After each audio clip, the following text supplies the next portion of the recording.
Bateauscopie, Bateauscopie Nicolas Venance, Bateauscopie, une émission d'ActuNautique. Bonjour et bienvenue à vous sur Bateauscopie en direct depuis Ouistreham chez Snip Yachting. Snip Yachting qui est le distributeur de Quarken sur la côte atlantique et sur la Manche. Aujourd'hui, chers amis, je vous propose de découvrir avec moi et de monter à bord du Quarken 27 cabines qui est devant moi. Et pour cela, rencontrons tout de suite François Blossier, le directeur de la Snip, pour nous présenter, nous faire découvrir en exclusivité ce bateau. Bonjour François. Bonjour Nicolas, avec grand plaisir. Il a fière allure, hein, ce 27 cabines Quarken. Un bon timonier comme on les aime, pare-brise inversé, coque tranchante, look moderne, bateau aventure par excellence, avec plein de choses possibles pour emmener tous les jouets à bord. Là, c'est l'exploration, l'aventure offshore, c'est les navigations rapides et sécurisées. C'est vraiment un concept nordique, là. Ah, on adore, c'est dire que c'est un bateau en famille qui est extraordinaire, petite croisière, avec des copains pour aller faire une sortie pêche, sport nautique. On va voir qu'il y a tout ce qu'il faut pour... il y a déjà tout ce qu'il faut pour faire du wake, du ski nautique derrière. Là-haut, on a ce qu'il faut aussi pour mettre des paddles, des kayaks, des vélos. Donc c'est vraiment le bateau aventure, tout type d'utilisation pour la famille. Tout type d'utilisation. Quarken, c'est une marque finlandaise. Tout à fait. Marque finlandaise. Fabriquée en Finlande, attention. Et avec le standard qu'on connaît et qu'on a bien inspecté évidemment, parce que on est très attaché là-dessus, sur la qualité des bateaux. Et on a vite compris que c'était un chantier qui savait construire des bateaux. En même temps, voilà, c'est un chantier qui construit les Finmaster, les Grandes Nessa, ce n'est pas des marques anodines, marques connues mondialement aujourd'hui.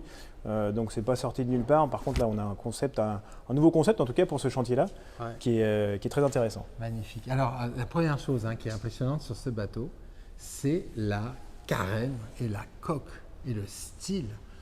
Waouh! Étrave vertical, mais tulipé sur l'avant. Voilà, on a un brillon à l'avant qui est relevé. Donc on imagine bien tranchante, mais pour éviter les gouttelettes, les petits paquets de revenir sur la tête derrière. C'est incroyable.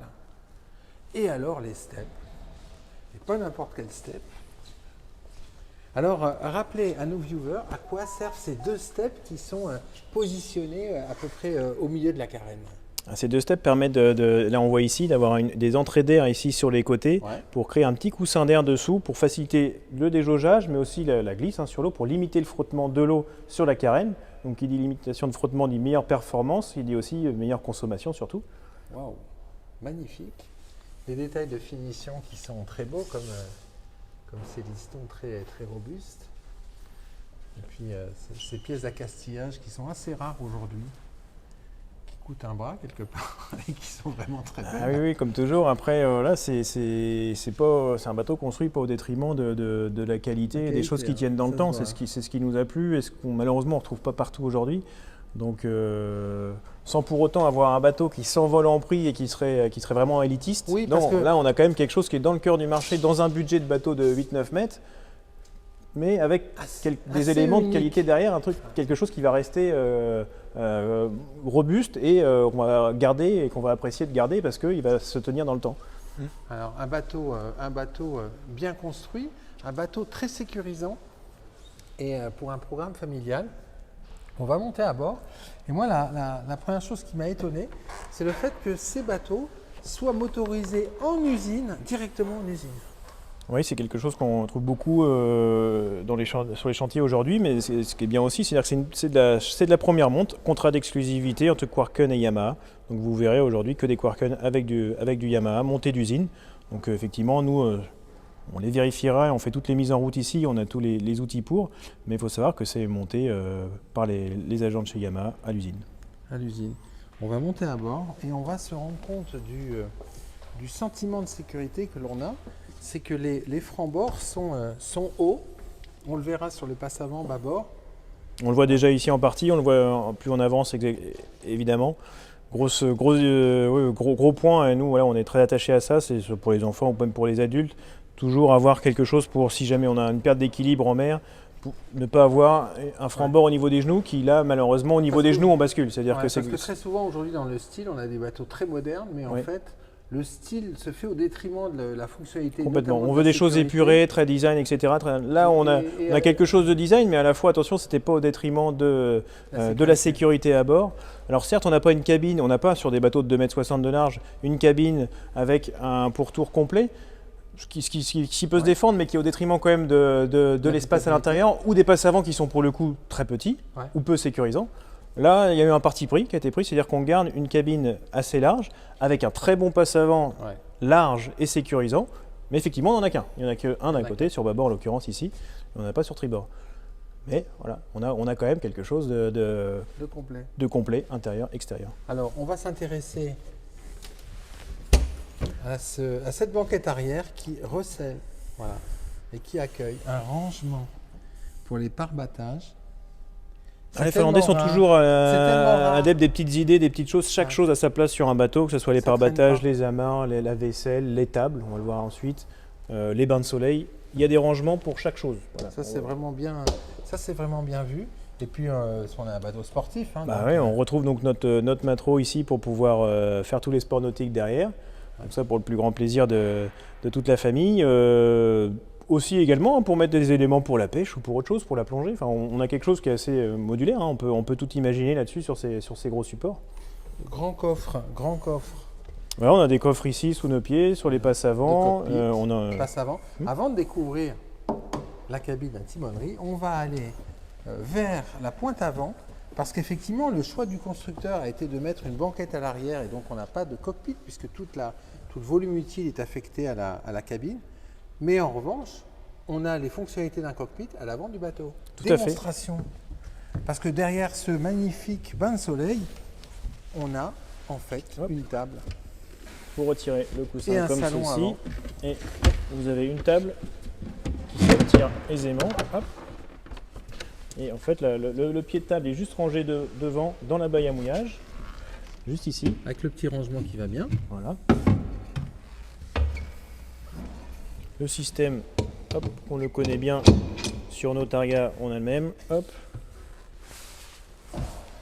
Et on vient mettre la table comme ceci. Voilà. Pour ranger le coussin. Et là, vous avez un autre espace ici pour un autre espace d'autres personnes qui seraient à bord pour prendre l'apéritif, pour dîner. Donc voilà, avec une belle vue devant si vous avez la chance d'être au mouillage.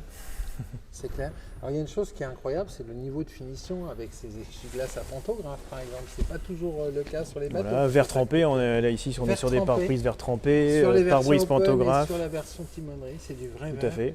On aperçoit ici aussi les bouches à l'intérieur pour le désembuage, très important sur des timoniers. Vous êtes mouillé à l'intérieur, vous avez de la baie, vous ne voyez rien, c'est navigable. Là, vous avez un chauffage qui va venir vraiment enlever la buée sur toutes vos vitres, même si vous êtes trempé à l'intérieur ou vous sortez en hiver, parce que c'est un bateau pour toute la saison. Tout le temps.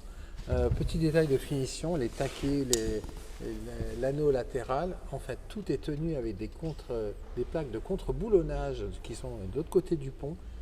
La qualité de construction, ils ne transigent pas avec chez Quarken. Ah non, c'est ce qui nous a plu avec les marques finlandaises qu'on connaît bien et que malheureusement sur d'autres marques on n'a pas retrouvé. Et sur celle-ci, c'est ce qui nous a plu, c'est-à-dire qu'on trouve des choses bien faites. C'est-à-dire qu'il y a du design, il y a des côtés très sympas, des bateaux modernes, mais pas au détriment de la qualité derrière. On a des plaques, des renforts, comme tu disais. On a un beau guindeau électrique, une chaîne inox, une ancre inox, une belle baille à mouillage. On a souvent des bailles à mouillage qui sont ridicules. Là, on a quand même quelque chose de sérieux. Donc c'est tous ces éléments qui nous ont incité à pousser, à distribuer cette marque. On s'est dit, c'est pas possible, il n'y a que nous qui pouvons faire ça, une marque finlandaise qui se lance, je rappelle, elle a que 8-9 mois d'ancienneté. C'est un premier modèle parmi d'autres. Et un chantier qui est déjà... On ne va pas dévoiler les scoops, chers amis, parce qu'il faudra que vous regardiez, reveniez sur ActuNautique quand même, pour voir les suivants. Là, on est sur le 27. Cabine qui se décline en T-top et en open. Voilà, alors le T-top, il est juste là.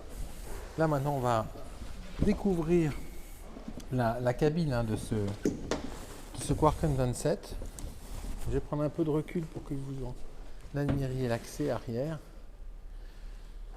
Alors là, on découvre en fait sur un bateau. Il fait quelle taille? Rappelez-nous la taille de ce bateau. 8,34 m. C'est dingue. Pour 2,59 de large.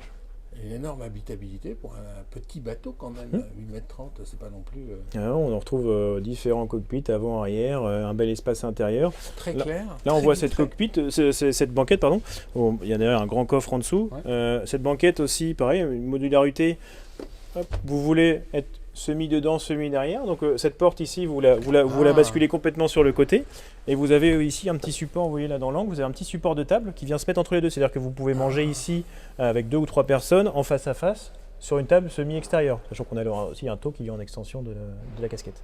Ah oui, vous avez également donc on a un cockpit quand même. Un cockpit semi-extérieur, terrasse semi-extérieure, mais vous pouvez l'avoir aussi à l'intérieur. Donc si je bascule la banquette dans ce sens-là et que je tourne mes sièges ici, on peut faire le deuxième évidemment fait la même chose. Voilà.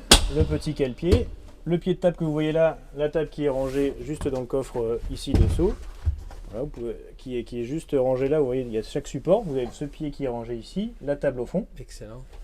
Et là, vous avez votre petit coin repas aussi intérieur.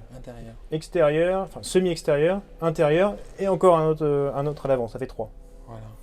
Donc une grande modularité pour ce bateau. Et alors ce qui est étonnant aussi, c'est la luminosité. Il y a un parti pris de très grands vitrages latéraux en fait.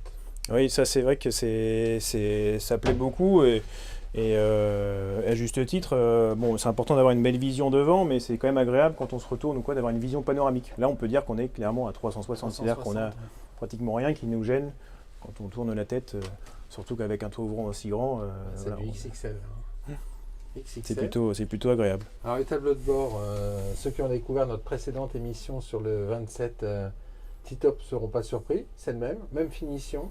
Tout à fait. Magnifique, hein, avec une surface pelliculée. Voilà, petit lettrage incorporé laser ici. Rétro-éclairé. Bouton rétro-éclairé. Petit support vert avec LED. On trouve des petits éclairages LED partout au plafond, en bas également. Très bien fait. Alors, support la coudoir qui va bien ici pour... Tout à fait, avec le manette de gaz électrique là. Un volant réglable. Un siège en version assise ou debout, avec le bolster. Cale-pied qui va bien. Alors là, ce bateau, vous le proposez avec le V6 4 litres 2 de Yam. Oui. Au tableau arrière. Alors c'est quoi les performances de ce V6 ? Alors on a sur sa cabine là, on est à 42-43 nœuds en vitesse maxi, donc plus de 40 nœuds largement. Ah quand même. Donc ça envoie. Il faut, vu le style, il faut quand même que ça marche. On est dans l'aventure, dans l'exploration offshore. Donc, tout à fait. On va vite sur le spot. On va vite, on peut très bien naviguer à 20 nœuds si on a envie, à 25, à 30 nœuds en croisière, on ne surconsommera pas, on sera toujours à 1,5 litre, 1,6 litre au 1000. C'est incroyable, c'est la rigidité de la coque. Ils ont fait un gros travail de rigidité de coque. Ah bah oui, c'est bien pour la faire belle, mais non, derrière, il faut que ça soit costaud, et c'est le cas. Là, les Finlandais, c'est quand même leur force de savoir faire des bateaux tout temps, et voilà, costaud derrière. Donc effectivement, là, on a une coque qui bouge pas, et ce qui permet aussi d'avoir une bonne isolation et un confort aussi acoustique dans la cabine. Ça, c'est important. Alors, on parlait des embuages. Voilà. Ça, c'est tellement peu fréquent sur un bateau. Et pourtant, ça existe dans toutes les voitures depuis toujours. Dans les bateaux, c'est complexe. Voilà, et bien là, on ne se pose pas la question. On aura son pare-brise désembué. Et ça, c'est important parce qu'effectivement, quand on navigue tout le temps, ou quand il pleut, ou quand il fait humide, ou le matin, on démarre sans se poser de questions. Tout à fait, en hiver, ou même en d'autres saisons, si jamais on rentre avec des affaires mouillées, évidemment, tout de suite, ça fait de la pluie. Donc là, vous pouvez d'une part mettre le chauffage, mais d'autre part, aérer. Toit ouvrant, vitre latérale, porte latérale et porte arrière. Donc là, pour faire un courant d'air, il n'y a pas... C'est parfait. C'est parfait. Tunnel de ventilation. On est sur un bateau, on va dire, d'aventure et d'exploration, mais c'est un bateau de taille contenue, 8,50 m, mais c'est un bateau sur lequel on va pouvoir passer un week-end confortablement à bord, parce que dans la pointe avant, et malgré le carré de cockpit avant, on a un vrai couchage double. Voilà, qui accueille facilement des gens jusqu'à 1,90 m, 1,92 m, 95. Voilà. Un point d'eau et un WC électrique marin. Possibilité de s'isoler. Tout ça dans 8,50 m. Et avec une petite bouche de chauffage qu'on voit juste ici. Bouche de chauffage, prise de 120, toilette électrique, comme je disais. Et toujours ces aspects de finition entièrement contremoulés, éclairage indirect, vue sur mer. C'est incroyable parce que là, on est sur un bateau, on va dire, que l'on pourrait penser des boats, mais beaucoup plus que des boats. Ouais, c'est assez surprenant. Au début, c'est vrai que c'est perturbant parce qu'on a quand même des passes avant. On se dit on a des passes avant profondes sécurisantes. Ouais. On a un cockpit avant. On a quand même des bains de soleil. Ouais. On a un beau cockpit derrière, mais on se dit on a quand même une cabine. Comment ils ont réussi à combiner tout ça? C'est pas évident parce que souvent c'est cockpit, pas de cabine, inversement. Bain de soleil, pas de cabine. C'est option au choix. Est-ce qu'on la prend, Ouais. est-ce qu'on la prend pas? On sait jamais. Là, il n'y a pas de question à se poser. De toute manière, c'est la cabine, elle est standard. Le cockpit avant, il est comme ça, il est modulable, donc vous l'aurez dans tous les cas. Et ça, c'est vrai que ça a été bien pensé. Ouais. Sachant que sur le toit, sur la cabine, on va pouvoir installer de quoi transporter un paddle, des kayaks. Oui, il faut. On a toujours plein de choses. On a toujours envie d'emmener plein de choses. Voire des vélos. Parce que si complètement. on est en exploration sur un archipel, par exemple, Bien on sûr. va transporter facilement ces vélos. Oui, tout à fait. On a plein d'accroches, comme on retrouve sur des galeries tours en fait, automobiles. Exactement. Les marques, sans les nommer, font toutes ce type d'accroches et ça va très bien sur ces timoniers où justement on peut mettre ces barres de toit. Alors maintenant, parlons prix. Il est proposé à combien ce bateau avec le V6 300 chevaux 4 litres 2 au tableau arrière et puis on va dire l'équipement que l'on voit aujourd'hui à bord de ce bateau sans en mettre plus. Voilà, ça vaut à peu près combien? On part sur un prix TTC. TTC en France, on est sur un prix à partir de 135 000 € qui est déjà, par rapport à ce qu'on trouve, très équipé. Ouais. Il y a quand même des choses encore à ajouter, notamment de l'électronique, quelques éléments de confort, des taux, des choses comme ça, une préparation de carène, anti-fouling, etc., plus tous les équipements qui vont bien avec. Donc sur un budget comme celui-ci, prêt à naviguer, on a même un covering sur celui-ci en plus, on est sur un bateau à peu près 10 000 € hors taxe, donc 12 000 € de plus que le T-Top, donc on est sur un budget autour de 160-165 000. Bien positionné, beaucoup de polyvalence. C'est ce qu'on a trouvé, compte tenu de la qualité du bateau et de la prestation proposée, le nombre d'options. Je pense que oui, on est clairement bien sur le marché. Où est-ce que les gens peuvent venir découvrir ces Quarken 27 Open et cabine? On a choisi de ne pas parler de cette marque avant de l'avoir essayé, testé et reçu. Ouais. Là où vous voyez, on a 2 bateaux ici dans notre showroom à Ouistreham. Ils sont disponibles dès maintenant, ils sont essayables, visitables dès maintenant. Dès maintenant, sachant que vous êtes basé à Ouistreham et Arzal. Et vous vous occupez de la commercialisation de Quarken de Targa. Du Pays Basque jusqu'à... Ah pardon, du Quarken de la frontière belge jusqu'au Pays Basque. Jusqu'à la frontière espagnole. Tout à fait. Manche et Atlantique. Belle zone. Oui. Voilà. Merci beaucoup pour cette visite privée. C'était avec plaisir. Voilà. Et puis moi, je vais vous quitter avec un 360 sur la cabine de ce Quarken 27 cabine.